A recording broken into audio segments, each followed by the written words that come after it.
প্রিয় শিক্ষার্থী বন্ধুরা, আসসালামু আলাইকুম। স্বাগতম জানাচ্ছি বাংলাদেশ শিক্ষা বার্তার নতুন একটি ভিডিওতে। 2024 সালের এইচএসসি পরীক্ষার্থীরা পরীক্ষা বাতিলের পর পরীক্ষার রেজাল্ট নিয়ে কিন্তু মারাত্মক দুটা চিন্তার মধ্যে রয়েছে। তো তোমরা এক প্রকার মানসিক অশান্তিতে ভুগতেছো যে তোমাদের রেজাল্ট আসলে কিভাবে তৈরি করা হবে। তোমাদের যেসব পরীক্ষাগুলো হয়েছে সেই পরীক্ষাগুলা কি তোমাদের খাতা দেখে নাম্বার দেওয়া হবে, এবং যেসব পরীক্ষা স্থগিত হয়েছে সেসব পরীক্ষাগুলোতে কি শুধু সাবজেক্ট ম্যাপিং হবে নাকি অল সাবজেক্টে সাবজেক্ট ম্যাপিং হবে। কারণ তোমাদের কিন্তু দেখা গেছে যে আইসিটি পরীক্ষা, ইংরেজি পরীক্ষা, ফিজিক্স পরীক্ষা, এই পরীক্ষাগুলো কিন্তু তোমাদের খারাপ হয়েছে। এর আগের ভিডিওতে তোমরা অনেকে কমেন্টে জানিয়েছ এবং প্রশ্ন করেছ যে ভাইয়া বা স্যার, তাহলে আমাদের কিভাবে রেজাল্টটা তৈরি হচ্ছে, আমাদের রেজাল্টটা কি তাহলে যেসব পরীক্ষা হচ্ছে সেসব পরীক্ষা কি মূল্যায়ন করা হবে বা সেসব পরীক্ষার খাতা দেখা হবে, নাকি অল সাবজেক্টে এসএসসি পরীক্ষার রেজাল্ট দিয়ে বা জেএসসি পরীক্ষার রেজাল্ট দিয়ে সাবজেক্ট ম্যাপিং হবে, কোনটা হবে? তো আজকের এই ভিডিওতে কিন্তু এটা নিয়ে তোমাদের বিস্তারিত আলোচনা করব। কাজে তোমরা যারা ভিডিওটি দেখতেছো প্রথম থেকে শেষ পর্যন্ত দেখতে থাকো। আর যারা আমাদের চ্যানেলটি এখনো সাবস্ক্রাইব করো নাই, শিক্ষা সম্পর্কিত সকল তথ্য এবং তোমাদের এইচএসসি পরীক্ষার সকল আপডেট, পাশাপাশি তোমাদের পরীক্ষার পর অনার্সে ভর্তি এবং ইউনিভার্সিটি ভর্তির সকল তথ্য কিন্তু আমাদের এই চ্যানেলে পেয়ে যাবা। কাজেই শিক্ষা সম্পর্কিত সকল তথ্য সবার আগে পেতে আমাদের চ্যানেলটি সাবস্ক্রাইব করে পাশে থাকা বেল আইকনটি বাজিয়ে দাও। আর যারা অলরেডি সাবস্ক্রাইব করেছো তাদেরকে অসংখ্য ধন্যবাদ। সো আসো আমরা মূল ভিডিওতে চলে আসি।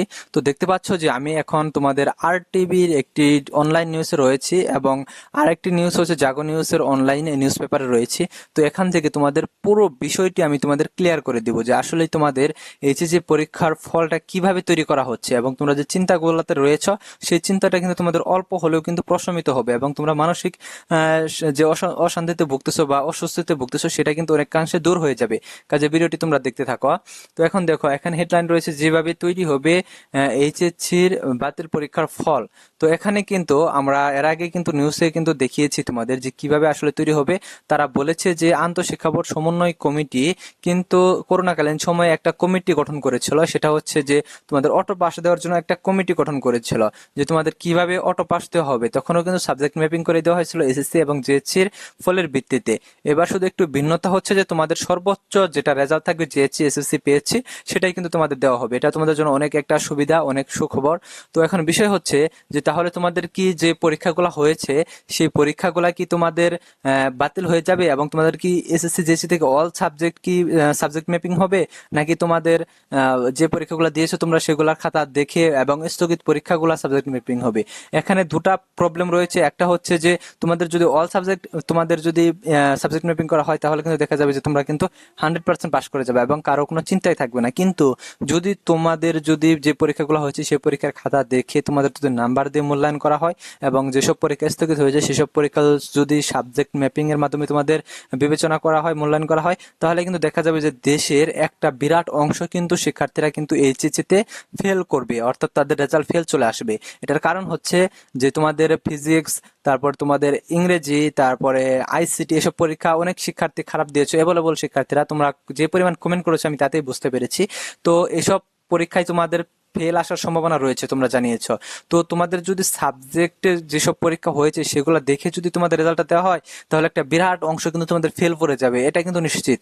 আর যদি এমন করা হয় যে তোমাদের এসএসসি যে পরীক্ষার রেজাল্ট বা জিএইচএসসি পরীক্ষার রেজাল্ট, সেই রেজাল্ট অনুযায়ী সকল সাবজেক্ট তোমাদের সাবজেক্ট ম্যাপিং করা হবে, তাহলে কিন্তু দেখা যাবে যে তোমরা 100% পাস করবে, অর্থাৎ যাদের ফেল করার ভয় রয়েছে সেই ভয়টা কিন্তু তাদের আর থাকবে না। এখানে কিন্তু এটা সুস্পষ্ট যে তারা কিন্তু এখনো পর্যন্ত কিন্তু এটা নিয়ে কোনো সিদ্ধান্ত কিন্তু ফাইনালি নিতে পারে নাই।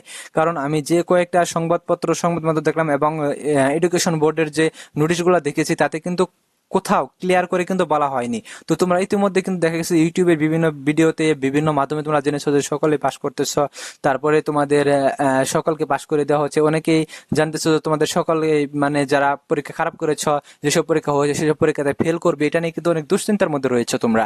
যে তোমাদের যেসব পরীক্ষাগুলো হয়েছে, অর্থাৎ তোমাদের যে 17 তারিখ পর্যন্ত পরীক্ষাগুলো হয়েছে সেই পরীক্ষার খাতাগুলা যদি তোমাদের দেখা হয় তাহলে তোমাদের আইসিটি, ইংরেজি, তারপরে ফিজিক্স, এসব পরীক্ষাগুলো তোমাদের খারাপ হয়েছে, ফেল চলে আসবে এসব পরীক্ষা যদি তোমাদের খাতা দেখে মূল্যায়ন করা হয়। এবং পাশাপাশি যদি তোমাদের স্থগিত পরীক্ষাগুলো সাবজেক্ট ম্যাপিং করে মূল্যায়ন করা হয় তাহলে কিন্তু তোমাদের ফেল চলে আসবে। এটা নিয়ে কিন্তু দেখা গেছে যে তোমাদের অনেক ইউটিউবার বা অনেকের মাধ্যমে তোমরা শুনেছো, তোমরা এইভাবে আমাকে প্রশ্ন করতেছো যে ভাইয়া তাহলে আমার পরীক্ষা খারাপ হচ্ছে, তাহলে কি আমি ফেল করবো? তার মানে কি? তার মানে হচ্ছে তুমি অন্য কোথাও এটা শুনতে পেরেছো, কিন্তু এটা কিন্তু আসলে নিশ্চিত না। অনেকেই বলতেছে যে তোমরা নিশ্চিত ফেল করবা, এটা কিন্তু আসলে 100% নিশ্চিত না, কারণ এখন পর্যন্ত তারা কিন্তু এটা নিয়ে সিদ্ধান্ত নেয়নি, কারণ ইতিমধ্যে কিন্তু অনেকগুলা খাতা কিন্তু পড়ে গেছে। কাজেই তোমাদের যে পরীক্ষাগুলো হয়েছে সেই পরীক্ষাগুলা খাতা দেখে তোমাদের মূল্যায়ন করা হবে এবং তোমাদের স্থগিত পরীক্ষাগুলা তোমাদের সাবজেক্ট ম্যাপিং এর মাধ্যমে মূল্যায়ন করা হবে। এটা নিয়ে কিন্তু শিওর কিন্তু কেউ বলতে পারছে না, আমিও বলতে পারছি না। তোমরা যারা অন্য মাধ্যমে বা অন্য কারো কাছে শুনেছ, অন্য কোনো চ্যানেলে বা সোশ্যাল মিডিয়াতে তোমরা যারা দেখেছো যে তোমাদের পরীক্ষাগুলো থেকে তোমাদের মূল্যায়ন করা হবে, এটা কিন্তু একদম ভুয়া একটা নিউজ। কারণ এটা নিয়ে এখন পর্যন্ত শিক্ষা মন্ত্রণালয় বা শিক্ষা বোর্ড কোনো সিদ্ধান্ত নেয়নি। তবে তারা রেজাল্ট নিয়ে কিন্তু কমিটি গঠন করেছে, অটোপাসের যে কমিটিটা, সেই কমিটিটা কিন্তু সংস্কার করে আবার নতুন করে কিন্তু তারা দায়িত্ব দিয়ে দিচ্ছে। এবং পাশাপাশি কিন্তু তোমাদের যে পরীক্ষার ফল তৈরি সেটা নিয়ে কিন্তু কিভাবে সিদ্ধান্ত নিয়ে তৈরি করা যায়, তোমাদের খাতাগুলো পড়ে গেছে সেগুলো নিয়ে সিদ্ধান্ত করে তারা কিন্তু একটা নিউজ মাধ্যমে অথবা শিক্ষা বোর্ডের যে ওয়েবসাইট রয়েছে সেখানে কিন্তু তারা জানিয়ে দিতে পারে। তো এখানে দেখতে পাচ্ছ যে একটি নিউজে তোমাদের একটু পড়ে শোনাই, যে তিনি বলেন বাতিল হওয়া পরীক্ষাগুলোর ফল তৈরির জন্য একাধিক কমিটি গঠন করা হবে, তারা সিদ্ধান্ত নেবে কিভাবে ফল তৈরি করা যায়। অর্থাৎ তারা কিন্তু এখন পর্যন্ত কিন্তু সিদ্ধান্ত নেয়নি, তারা সিদ্ধান্ত নেবে, অর্থাৎ তাদের কিন্তু ফল প্রস্তুতির কিন্তু কাজ চলতেছে। তারপর আরেকটা জিনিস দেখো, তিনি আরো বলেন করোনা ভাইরাস পরবর্তী সময়ে আমরা সাবজেক্ট ম্যাপিং করে পাবলিক পরীক্ষার ফলাফল প্রস্তুত করেছিলাম, সেই কমিটির এখনো আছে। এই কমিটি এখন বিলুপ্ত করে নতুন আরেকটা বিশেষ কমিটি গঠন করা হবে, তারা বিষয়টি নিয়ে কাজ করে সুপারিশ পত্র জমা দেবে, তাদের সুপারিশের ভিত্তিতে ফল প্রস্তুত এবং প্রকাশ করা হবে। অর্থাৎ দেখতে পাচ্ছ এখানে ক্লিয়ার করে বলা আছে যে তারা এখনো কোনো সিদ্ধান্ত নেয়নি, নতুন একটি কমিটি গঠন করা হবে। সেই কমিটি তোমাদের এই বিষয় নিয়ে, অর্থাৎ তোমাদের খাতা পড়ে গেছে, তারপরে তোমাদের কিছু সংখ্যক পরীক্ষা হয়েছে এবং বাকি পরীক্ষাগুলো স্থগিত হয়েছে, এখন পুরো পরীক্ষা তোমাদের বাতিল করে তোমাদের এসএসসি এবং জেসি রেজাল্ট দিয়ে তোমাদের যদি মূল্যায়ন করা তাহলে তোমরা সকলে পাস করবা। এটা তারা করবে নাকি, এটা কিন্তু এই কমিটির মাধ্যমে কিন্তু চলে আসবে। এবং তোমাদের যে পরীক্ষাগুলো দিয়েছ সেই পরীক্ষার খাতাগুলা দেখে নাম্বার দিয়ে এবং বাকি যেসব পরীক্ষা স্থগিত রয়েছে সেসব পরীক্ষা তোমাদের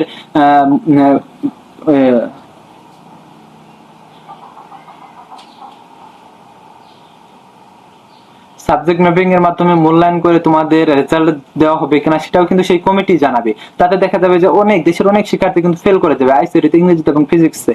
তো কাজে এখন যেহেতু এটা কমিটির হাতে যেহেতু দায়িত্ব রয়েছে নতুন কমিটি গঠন করা, তাদের দায়িত্ব দেওয়া, তারা কিন্তু দায়িত্ব নিয়ে সাথে সাথে কিন্তু একটা রেজাল্ট দিতে পারবে না, তারা 2-4 দিন সময় নেবে, এটা বিবেচনা করবে, বিশ্লেষণ করবে, তারা কোন সমস্যাগুলো হয়েছে, কোন সমস্যাগুলো সমাধান করা দরকার সবকিছু কিন্তু তারা বিবেচনা করে দেখবে, সিদ্ধান্ত নেবে, তারপর কিন্তু এটা শিক্ষা বোর্ডকে জানাবে, তখন কিন্তু তারা ফলটা প্রস্তুত করবে। কাজে তোমরা যারা এখন পর্যন্ত শুনেছো যে তোমাদের ফল এইভাবে তৈরি করা হবে, ওইভাবে তৈরি করা হবে, এটার কিন্তু কোনো ভিত্তি নেই। কারণ এটা একদম যে তারা শিওর বলেছে এমনটা কোনো, এমনটা হতে পারে, তবে তারা একটা আইডিয়া দিতে পারে বা আমরা একটা আইডিয়া দিতে পারি যে তোমাদের ফলটা এরকম ভাবে তৈরি করতে পারে, কিন্তু এটা 100% শিওর না। কাজে তোমরা যারা ভয়ে রয়েছো যে তোমরা পরীক্ষায় ফেল করবা, তাদের কিন্তু ভয়ে থাকার কোনো কারণ নেই, কারণ ফাইনাল সিদ্ধান্ত আসলে কিন্তু অবশ্যই তোমরা জানতে পারবা। তো আরেকটি তোমাদের নিউজ চ্যানেল থেকে আরেকটি দেখাচ্ছি তোমাদের, জাগো নিউজে দেখো, এখানে বলা হয়েছে যে বৈঠকে অংশ নেওয়া একাধিক শিক্ষা বোর্ডের নিয়ন্ত্রক জানান 40 দিনের মধ্যে ফলাফল প্রস্তুত করে প্রকাশের রূপরেখা ঠিক করা আছে, ফল প্রস্তুতি শিক্ষার্থীদের সর্বোচ্চ সুবিধা নিশ্চিত করা হবে।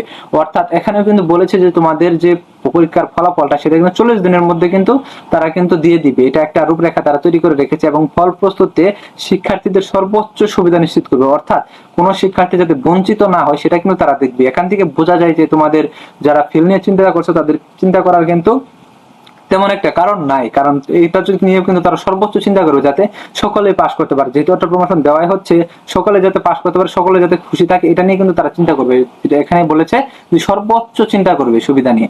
তারপরে দেখো 11টি শিক্ষা বোর্ড নিয়ে গঠিত মোর্চা আন্তঃশিক্ষা বোর্ড সমন্বয় কমিটি, এই কমিটির পরীক্ষা নিয়ন্ত্রকের দায়িত্বে রয়েছেন ঢাকা মাধ্যমিক উচ্চ মাধ্যমিক শিক্ষা বোর্ডের পরীক্ষা নিয়ন্ত্রক অধ্যাপক মোহাম্মদ আবুল বাশার। তিনি বলেন যে প্রক্রিয়ায় ফল প্রস্তুত করা হোক না কেন শিক্ষার্থীরা বা পরীক্ষার্থীরা যেন সর্বোচ্চ সুবিধা পায় সেভাবে সিদ্ধান্ত নেওয়া হয়েছে।